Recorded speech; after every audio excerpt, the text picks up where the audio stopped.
түн ортосы болуп калган эле. Түн ортосунда сүйүктүү пайгамбарыбыз Мухаммад саллаллаху алейхи вассалам Хира үңкүрүндө өзү жалгыз отурган эле. Мына ошол кезде сырттан кандайдыр бир жарык нур ошол үңкүргө жакындап келе жатты. Ал эми ушул эле үңкүрдүн ичинде сүйүктүү пайгамбарыбыз Мухаммад саллаллаху алейхи вассалам отурган эле. Мына ошол кезде үңкүрдүн оозуна жарык нур пайда болуп, кандайдыр бир чоң караан пайда болду. Бул нерсени көргөн сүйүктүү пайгамбарыбыз Мухаммад саллаллаху алейхи вассалам чоочулап кетип, ордунан тура калды. Баягы караан уламдан жакындагандан жакындай берди. Баягы караан ушунчалык чоң болгондуктан үңкүрдүн баарын ээлеп алгандай болду. Мына ошондо сүйүктүү пайгамбарыбыз алдында турган караанды канчалык адамга окшотууга аракет кылса дагы, баягы караан адамга таптакыр окшободу. Мына ошондо сүйүктүү пайгамбарыбыз ордунан жылбастан канаттары чоң бир караанды сезип турду. Адам кейпине таптакыр окшобогон бул чоң караан сүйүктүү пайгамбарыбызга уламдан улам, жакындагандан жакындап жылып келе жатты. Канаттуу караан канчалык жакын келсе дагы, анын жүзү таптакыр таанылбай турду. Мына ушул караандын канаттарынын алдынан нур менен кошо актай баракчага жазылган жазуу чыкты. Мына ушул жазууну сүйүктүү пайгамбарыбыздын маңдайына жакындатып, "Оку!" дегенде сүйүктүү пайгамбарыбыз шашкалактап коркуп кеткендиктен, алаңдай "Мен окуганды билбеймин" деп жиберди. Мына ошондо баягы караан албууттанып келип пайгамбарыбызды кучагына алды дагы көкүрөгүн кысып "Оку!" деп катуу буйрук берди. Сүйүктүү пайгамбарыбыз коркуп кеткендиктен "Мен окуганды билбеймин" деп жиберди. Мына ошондо баягы караан кайрадан баягы жазууну сүйүктүү пайгамбарыбыздын маңдайына жакындатты да, пайгамбарыбыздын көкүрөгүн баягыдан да катуу кысып "Оку!" деп өкүм бере сүйлөдү. Ошондо пайгамбарыбыз Расулуллах деми кыстыгып, энтигип кыйналып кеткендиктен "Мен окуй албай жатам, мен окуганды билбеймин, мен тамга тааныбаймын" деп жиберди. Ошондо баягы караан сүйүктүү пайгамбарыбыз Мухаммад саллаллаху алейхи вассаламды бошотту да канаттарын жайып ачты. Мына ошондо баягы караңгы болуп турган үңкүр агара аппак ажайып нурга бөлөнө түштү. Канаттарынан нур чачырап, ушунчалык көркөм ажайып болуп нурга бөлөнүп кеткендиктен анын жүзү нурдан улам дагы да көрүнбөй турду. Мына ошондо ажайып нурга бөлөнгөн канаттуу караан баягы жазууну алып чыкты дагы сүйүктүү пайгамбарыбыздын жүзүнө көрсөтө.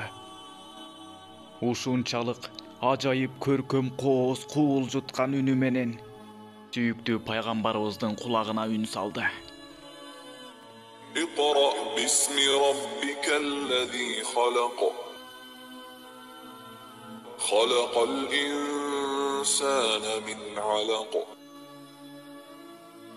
اقرأ وربك الأكرم деп окуп берди да "Бул сенин Раббиңден" деп көздөн кайың болуп кетти. Ошентип баягы үңкүрдүн ичин кайрадан караңгылык чүмкөдү. Кыймылдаганга аргасы келбей калган сүйүктүү пайгамбарыбыз дароо ошол замат үңкүрдөн чуркап чыкты дагы. Жүрөгү лакылдап, оозуна тыгыла, үйүн көздөй шашып чуркап жөнөдү. Коркуп калчылдап калган сүйүктүү пайгамбарыбыз үйүнө келер замат жубайы Хадича энебизге "Мени дароо бекитчи, мени жашырчы, менин үстүмө бир нерсе жаба салчы" деп үстүнө жапкан жабдуу менен чүмкөнүп жамынып алды. Мына ошондо Хадича энебиз 60 жаштан өтүп калган эле. Ушунчалык сабырдуу, даанышман, акылдуу аял эле. Мына ошондо сүйүктүү пайгамбарыбыз коркуп жамынып алган бойдон таң аткыча эч бир көзүн ирмебестен сүйүктүү пайгамбарыбызды карап, жанында кайтарып отурду. Мына ошондо качан гана таң агара баштаган кезде сүйүктүү пайгамбарыбыз акырын башын көтөрүп эки жагын карап, бет маңдайында отурган Хадича энебизди көрдү. Мына ошондо Хадича энебиз сүйүктүү пайгамбарыбызга «Сага эмне болду дейги?» деп суроо узатты. Ошондо сүйүктүү пайгамбарыбыз түн ортосундагы Хира үңкүрүндө болуп өткөн окуялардын баарысын баштан аяк төкпөй чачпай айтып берди дагы. Мына ушундай: «Я Хадича, айтчы, мага эмне болгон? Көздөрүмө эмнелер гана көрүнүп атат? Мага эмне, жин киргенби? Деги мага эмне болду?» деп сурады. Мына ошондо Хадича энебиз сүйүктүү пайгамбарыбыздын айткандарынын баарысын укту дагы мындай деп жооп берди: «Албетте, мен айткандарыңдын баарына ишенемин. Бирок эмне деп жооп береримди билбей турамын. Андан көрө экөөбүз бир жерге барып келеличи?» деп Азирети Хадича энебиз сүйүктүү пайгамбарыбызды ээрчитип алып, өзүнүн жакын тууганы болгон Варака бин Нафа аттуу жакын тууганын алып жөнөдү. Варака бин Нафа христиан динин тутунчу, ибрит тилин билгендиктен ал Инжилди окуганды жана кат жазганды окуганды билген өтө сабаттуу адам эле. Өзүн жаман адаттардан харуу таза алып жүргөн акылман адам эле. Ал эми жашы бир топко барып калгандыктан көздөрү дагы азиз болуп калган эле. Мына ошондо Хадича энебиз сүйүктүү пайгамбарыбыз экөө Вараканын үйүнө кирип келишти дагы. Аны менен учурашкан соң түндө Хира үңкүрүндө болуп өткөн окуянын баарысын Варакага төкпөй чачпай айтып беришти. Мына ушундай окуя болду. Жубайым түндө болуп өткөн окуялардан чоочулап коркуп турат. Бул тууралуу эмнелерди айта аласыз? деп сурады. Хадича энебиздин айткандарын угуп терең салмактап көргөн Варака, акыр замандын эң улуу акыйкатын аңдап көргөн Вараканын жүзүнө жылмаюу келди. Жылмайган абалда үн катпастан бир топко чейин ойго чөмүлүп отуруп калды. Бир убакта жанында алдында отургандар капысынан эсине түшкөндөй Варака сүйүктүү пайгамбарыбызды тигилее карап мындай деп сөз баштады: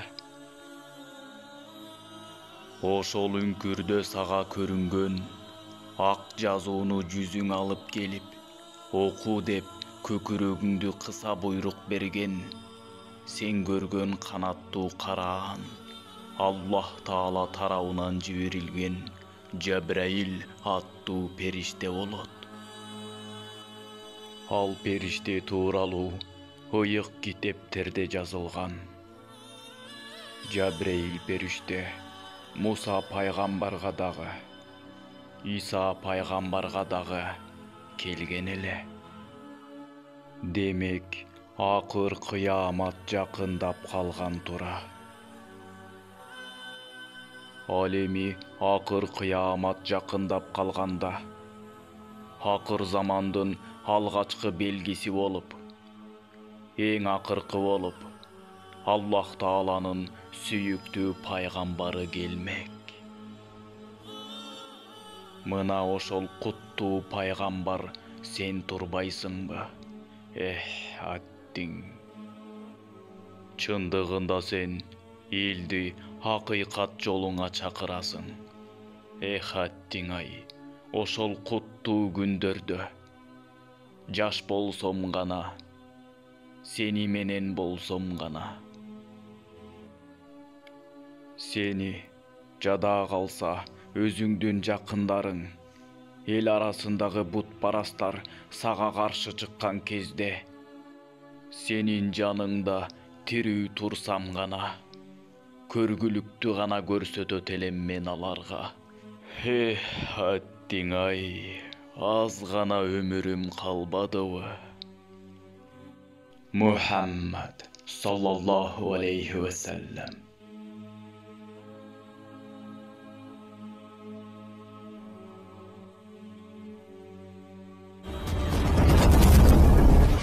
Видеону даярдаган Шындык ТВ каналы.